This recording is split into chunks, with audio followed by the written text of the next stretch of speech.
Wait a minute ప్రోగ్రామ్ను వీక్షించడానికి ఆన్లైన్కి వచ్చినటువంటి మీకు ప్రభు పేరిట శుభములు కలుగునుగాక. విశ్వాసములో మొహమాటము లేకుండా, ఇది చాలా విచిత్రమైనటువంటి తలంపు. యాకోబు రాసినటువంటి పత్రిక 2వ అధ్యాయం 1వ వచనంలో ఉంటుంది. విశ్వాసములో, సహోదరులారా, విశ్వాసములో మొహమాట పడకుండా ఉండుడి. ఎందుకు యాకోబు ఈ మాట రాశాడని అర్థం చేసుకోవటానికి కొంచెం బ్యాక్గ్రౌండ్కి వెళ్ళాలి. ఎందుకంటే యాకోబు ఎవరు అంటే యేసు ప్రభువారు తమ్ముడు, స్వయాన్న తమ్ముడు. అయితే నాన్నగారులు వేరే, తల్లి ఒకటే. మరియకి యేసు ప్రభువారు జ్యేష్ఠ కుమారుడు, మొట్టమొదటిగా పుట్టినవాడు. ఎలా పుట్టాడంటే దేవుని వలన పుట్టినవాడని బైబిల్ చెప్తుంది. పరిశుద్ధాత్మ వలన పుట్టినవాడు, ఒక మనిషి వలన కాదు, వ్యభిచారం వలన కాదు. వ్యభిచారం వల్ల పుట్టినవాడైతే యేసు ప్రభువాన్ని మన రక్షకుడిగా, ఆయన పరిశుద్ధుడిగా, మనల్ని విమోచించగలిగిన వాడుగా మనం నమ్మనక్కర్లేదు. ఆయన వ్యభిచారం బట్టి పుట్టినవాడని మనం పరిగణించవచ్చు. కానీ ఆయన అలా పుట్టినవాడు కాదు, ఆయన పరిశుద్ధుడు. అందుకే మనల్ని పరిశుద్ధపరచగలిగిన వాడు. ఓకే. తర్వాత మరియ భర్త అయినటువంటి యోసేపు, వాళ్ళిద్దరూ భార్య భర్తలుగా సంసారం చేశారు. తదుపరి పిల్లలను కన్నారు. అయితే లైంగిక సంబంధాలు బట్టి పుట్టినటువంటి వారు అన్నమాట. తర్వాత పుట్టిన వారు అందరూ కూడా అది ఇద్దరు మానవుల మధ్యలో. కనుక యాకోబు తండ్రి యోసేపు. ఓకే. చిన్నప్పుడు ఆలోచించండి, చిన్నప్పుడు ఆ ఇంట్లో పిల్లలు కొంతమంది పుట్టిన తర్వాత యోసేపు చనిపోయాడు. ఇప్పుడు ఇంటికి పెద్ద కుమారుడు ఎవరంటే యేసు ప్రభువారు. ఆయన దైవాత్మ కలిగిన వాడు, దైవ సంభూతుడు, దైవత్వం కలిగిన వాడు. కనుక ఆయన ఏం చేసినా తప్పు పట్టుకోవటానికి ఏ విషయంలోని కూడా లేడు. ఆయన ప్రవర్తనలో చాలా నిక్కచ్చిగా, బ్లేమ్లెస్గా ఉండేవాడు. కనుక ఇలాంటి అన్నయ్యని ఇంట్లో పెట్టుకుని యాకోబు గురించి తల్లి ఏమన్నా మాట్లాడాలంటే ఏం మాట్లాడుంటుంది? రే చిన్నోడా, ఆ పెద్దోడిని చూసి నేర్చుకోరా. వాళ్ళు స్కూల్కి వెళ్ళారనుకోండి, స్కూల్కి వెళ్ళి ఆ రోజు మార్క్స్ తెచ్చుకున్నారు. రే ఏంట్రా మీరు ఈ మార్కులు తెచ్చుకోవడం? ఆ పెద్దోడిని చూడండిరా, ఎంత బాగా చదువుతాడో. ఆయన ఏంట్రా లెక్కల్లో 100కు 100 తెచ్చుకుంటాడు. ప్రవర్తన పర్ఫెక్ట్, చదువులోనే పర్ఫెక్ట్. ఏ పనప్ప చెప్పినా చాలా జాగ్రత్తగా చక్కగా చేసుకుని వస్తాడు. ఏవైనా కొనిరా బాబు అని 100 రూపాయలు అప్పచెప్తే ఆ 100 రూపాయలకు ఎలా ఖర్చు పెట్టాడో మిగిలిన డబ్బులు ఏంటో తిరిగి ఇచ్చేస్తాడు. మీరేంట్రా ఎప్పుడు ఎవరు? మీరు అలా ఉండకూడదురా బాబు, నేర్చుకోండి పెద్దోడిని చూసి. ఇలాగా ప్రతి విషయంలోని ప్రొద్దు నుండి రాత్రి వరకు యేసు ప్రభువాన్ని ఉదాహరణగా తీసుకుంటున్నటువంటి తల్లి మాటలు వింటే కోపం వచ్చేస్తుంది. ఈడెక్కడ పుట్టాడు రా బాబు మా మధ్యలోని అని విసుక్కుంటాం. ఏమో మీ సంగతి అంటే మంచోళ్ళు అయి ఉండొచ్చు మీరు, నేను అలాంటి వాడిని కాదండి, వెంటనే విసిగిపోతాను, అసూయపడిపోతాను. ఇలాంటి వాతావరణంలో పెరిగాడు యాకోబు. అందుకే యాకోబుకి పెరిగిన తర్వాత యేసు ప్రభు వారికి వ్యత్యాసాలు చాలా స్పష్టంగా కనబడుతుంటాయి. ఒక మారు ఒక పండుగకి యెరూషలేముకి వెళ్ళాలి. యేసు ప్రభు వారు అప్పుడే శిష్యరకం మొదలుపెట్టేశారు. బాప్తిసం తీసుకున్నారు కనుక తండ్రి పనిలో ఉన్నారు, అద్భుతాలు జరుగుతున్నాయి, చేస్తున్నారు ఆయన. యాకోబు వచ్చి అంటాడు, ఎవడైనా పేరు సంపాదించాలంటే ఇలా ఈ చీకటిన ఆ మూల ఈ మూల కాదు. ఇప్పుడు యెరూషలేంలో గొప్ప పండుగ జరుగుతుంది, అక్కడికి వెళ్ళి అద్భుతం చేసావు అనుకో, గొప్ప పేరు వచ్చేస్తుంది నీకు, నువ్వు చక్రవర్తి అయిపోతావు, రోమా సామ్రాజ్యాన్ని పడేస్తావు, నువ్వే రాజు అయిపోతావు అని అంటాడు. నువ్వేం చెప్తున్నావో నీకు అర్థం కావటం లేదు, నా గడియ ఇంకా రాలేదు అంటారు యేసు ప్రభువారు. అంతే, ఎక్కువ మాట్లాడరు.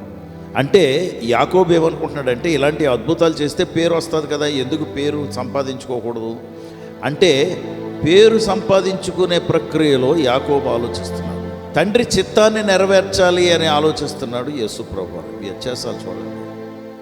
అందుకే ఏమంటారు, యాకోబు యేసు ప్రభు వారి మీద ప్రతి విషయంలోని ఎడబాటే. అనవసరంగా ఈ కుటుంబంలో పుట్టాను నేను అనుకుని ఉంటాడు యాకోబు. కానీ యేసు ప్రభు వారు లోక పాపముల గురించి దేవుని గొర్రె పిల్లగా ప్రాణమర్పించి రక్తం కార్చి ఆయన శిలువ మీద చనిపోయి సమాధి అయిపోయి 3వ దినాన తిరిగి లేచిన తర్వాత పెంతెకోస్తు అనే పండుగ దినం వచ్చినప్పుడు ఈ విశ్వాసులందరూ కూడా ఒక దగ్గర మేడగదిలో కూర్చుని కనిపెడుతున్నప్పుడు పరిశుద్ధాత్ముడు మీదకి వచ్చినప్పుడు వీరందరిలో మారుమనసు వచ్చి వారి జీవితాల విధానాలు మారిపోయినప్పుడు యాకోబు జీవితం కూడా మారింది. ఇప్పుడు యేసు ప్రభు వారు తన అన్నయ్య అయినటువంటి యేసు ప్రభు వారు ఎవరో అప్పుడు గ్రహించాడు. కనుక యాకోబు రాసిన పత్రిక 2వ అధ్యాయం 1వ వచనంలో యాకోబు అంటున్నాడు, చదివారండి, తెరిచారా? ప్రొద్దున్నే మీరు తెరవకపోతే నేను ఒక్క మాట మీ దగ్గరికి తీసుకొస్తున్నాను. ఏంటంటే, నా సహోదరులారా. ఎవరికి రాస్తున్నాడంటే యూదులందరినీ ఇప్పుడు సహోదరులు అని పిలుస్తున్నాడు. ఓకే, నా సహోదరులారా, మహిమాస్వరూపియగు మా అన్నయ్య అయిన యేసు ప్రభు అనటం లేదండి. చూసారా, మా అన్నయ్య అయినటువంటి యేసు, మా యేసన్న అనటం లేదు. ఎందుకంటే రక్షకుడు మహిమాస్వరూపుడు అని గ్రహించాడు. అందుకే మహిమాస్వరూపుయగు మన ప్రభువైన యేసుక్రీస్తును గూర్చి విశ్వాస విషయములో మొహమాటము లేకుండా ఉండకుడి. మొహమాటము లేకుండా ఉండకుడి. మొహమాటము లేకుండా అంటే మొహమాటం పడాలంటే ఎవరు పడాలి? యాకోబు పడాలి. తనే చెప్తున్నాడు మొహమాటము లేకుండా. ఎందుకు తెలుసండి? యేసు ప్రభు వారి దగ్గర తన పాపం ఒప్పుకున్నాడు. అన్నా, నువ్వు భూమి మీద ఉన్నప్పుడు, నేను బ్రతుకుతున్నప్పుడు నీ మీద గొణుక్కున్నాను, సణుక్కున్నాను, నేను కొడదామనుకున్నాను, ఇంటి నుండి పారిపోదాం అనుకున్నాను. ఎందుకంటే ప్రతిదానికి నన్ను దైవ సంబూతుడైన నీకు సరిపోల్చడం ఏంటి? మన అమ్మగారు అలాగే సరిపోల్చేశారు. అప్పుడు నాకు అర్థం కాలేదు, కానీ ఇప్పుడు నాకు అర్థమవుతుంది. నువ్వు దైవ సంబూతుడివి, ఆత్మస్వరూపుడివి, మహిమాస్వరూపుడివి. నీలాంటి వాడికి నాలాంటి వాడికి ఎక్కడ పోలికయ్యా? అందుకే నేను నా పాపం ఒప్పుకుంటున్నాను. నువ్వు ఒప్పుకున్నాడు కనుక ఇంకా మొహమాట పట్టడం లేదు. ఆయన రక్షకుడని, ఆయన దేవుడని ఒప్పుకుంటున్నాడు. అందుకే రక్షణ పొందిన మనము ఆయనకి తమ్ముళ్ళవి అని జ్ఞాపకం చేసుకున్నాం. ఆయన మన పెద్దన్న. ఎందుకంటే మనల్ని అందరినీ తండ్రి దగ్గర దత్తత చేశారు యేసు ప్రభు వారు, రక్తం కార్చడం వల్ల, ప్రాణం అర్పించడం వల్ల. కనుక మనం వెళ్తున్నది ఎవరి దగ్గరికి అంటే అన్నయ్య దగ్గరికి. ఆ పెద్దన్నైనటువంటి యేసన్న ద్వారా తండ్రి దగ్గరికి చేరుతున్నాం మనం. కనుక మొహమాటం పడకండి. అయ్యో నేను ఎలాంటి వాడిని. కొంతమంది ప్రార్థన చేస్తారు, నేను పేడ లాంటి దాన్ని, పేడలో పురుగు లాంటి దాన్ని. ఏంటండి ఇది? మనము ఎవరమి? యేసు ప్రభు వారు తమ్ముళ్ళవి, యేసు ప్రభు వారు సహోదరులవి. ఆయన మనల్ని దత్తత చేసుకున్నారు కనుక దేవుని బిడ్డలుగా మనము దేవుని దగ్గరికి ధైర్యంగా చేరవలను. ఆయన సింహాసనం దగ్గరికి ఎలాగ చేరవలను? ధైర్యంగా. ఆయన కృపాసనం దగ్గరికి సమయోచితమైనటువంటి కనికరం కొరకు ధైర్యంగా రావలను. దేవుని బిడ్డలారా, అందుకే విశ్వాసానికి, మనకి ఆ మొహమాటానికి అసలు సరిపోలిక ఉండకూడదండి. విశ్వాసంలో మొహమాటము ఉండకూడదు. ఓకే, దేవుడు తప్పకుండా మన మనవలు ఆలకిస్తాడని నమ్మికతో మనం వెళ్తాం.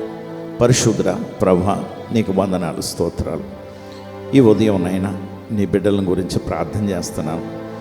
నీతో నేను సాన్నిధ్యం కలుగున్నట్లు నీ బిడ్డలు కూడా సన్నిహితంగా నీకు చేరటానికి కొన్ని మాటలు నేను యాకోబు రాసినటువంటి పత్రిక నుండి పంచుకున్నాను.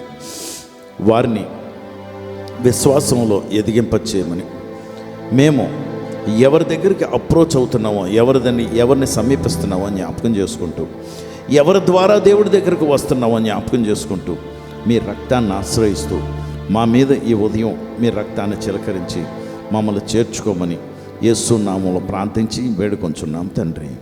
ఆమేన్.